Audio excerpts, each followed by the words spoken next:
Hi, and this is my review of the Reaper by CobbleBlade. And guess where it's made from? Ukraine. All the knives are essentially handmade, custom. This one was made to spec by my buddy Eugene, and made it and sent it my way. This is my knife. I have been carrying it since late October, and I love this knife.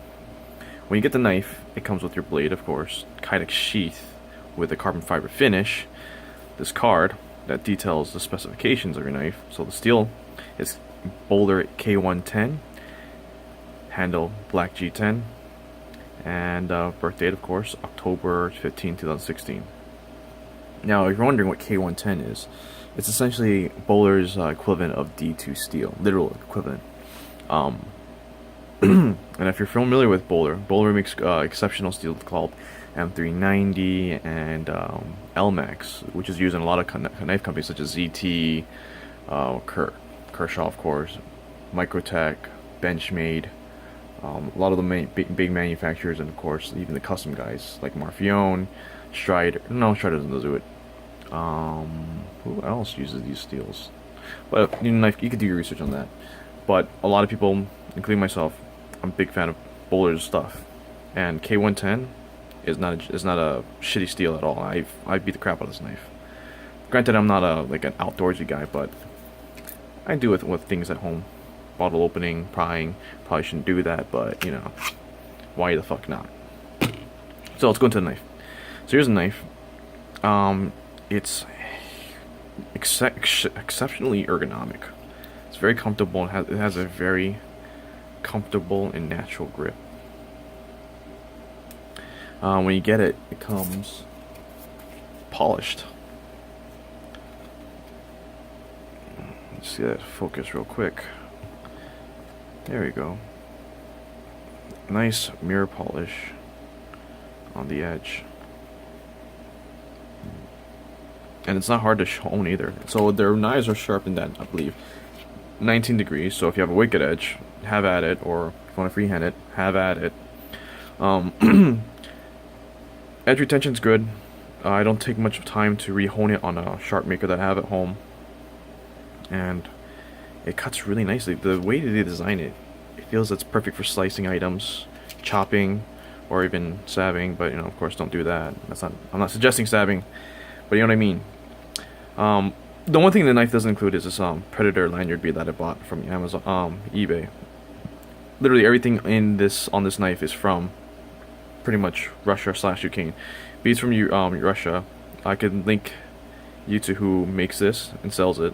I think it was like $20 for this bead. I mean, look at that detail in the bead. It's awesome. And then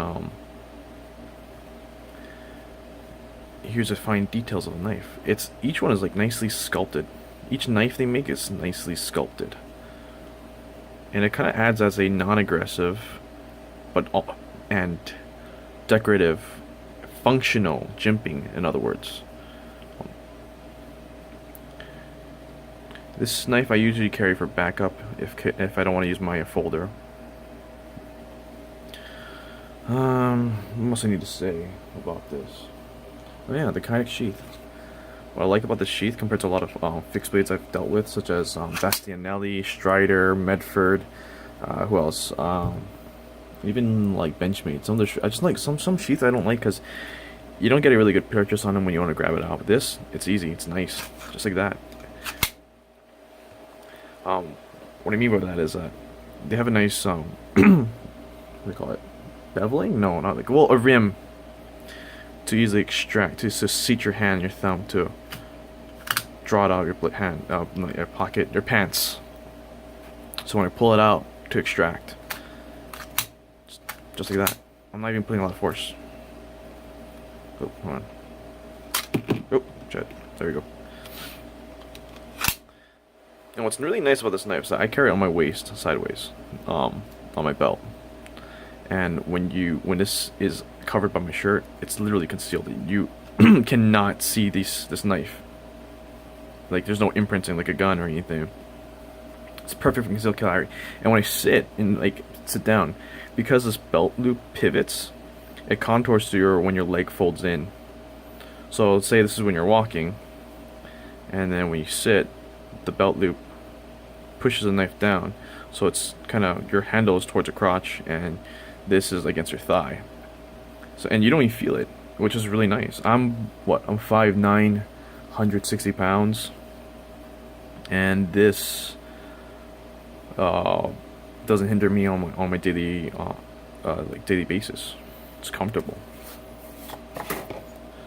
Let's go to the blade finish. So our lighting's constantly changing. I'm trying to make it nice and even. It looks kind of greenish, but it's actually a very nice dark gray. I don't know what they call this finish on this knife, but I like it. It's kind of like a apocalyptic, what do you call it, stonewash, and it's very. I never had any problems. I live in Hawaii, so I take this to the beach occasionally, to do stuff there, you know, do stuff. But I haven't had any rust issues. I haven't really oiled this knife either. But I always, you know, of course, dry it up and clean it up. Again, some might think as one ugly ass knife, but I'll be honest, until you get it in your hands, it's worth every penny, honestly. Pros to this knife: ergonomics are exceptional. Blade quality is also exceptional. Extremely sharp. If you want a cut test, here's a cut test. From scrap paper, because I don't like using, what do you call it? I don't like using brand new blank paper. Let's get that to focus. Just like that. Straight, even, and just. Oops. It's really hard to see through the camera. So I'm gonna do it on the side. Just make sure it focus. Yeah, this is notes from when I was studying accounting in college. So, scratch papers. What else do I want to say about this knife? I mean, it's not my first knife from CobbleBlade. I've had several knives from them. Oh, a few actually. So I gotta, and I like their customer service. They're great guys. The sales rep, Eugene Shokorov, is the rep who I contact for any questions or inquiries to CobbleBlade, since they don't speak English very much.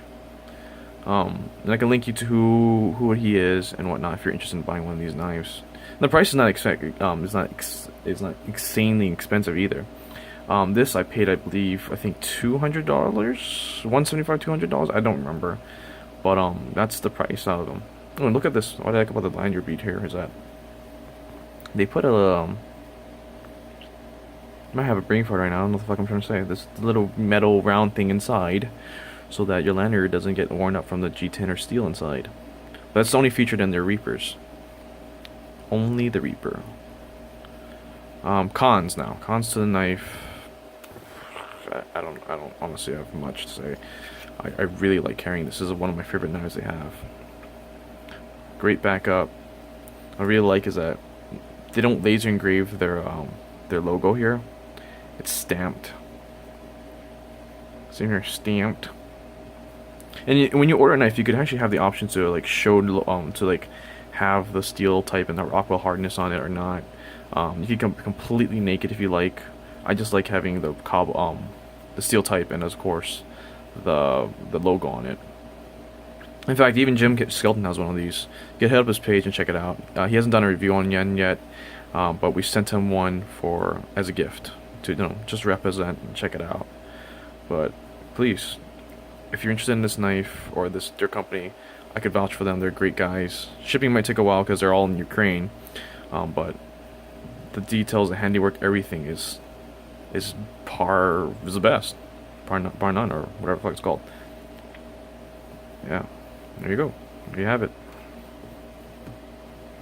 Pitbull Reaper.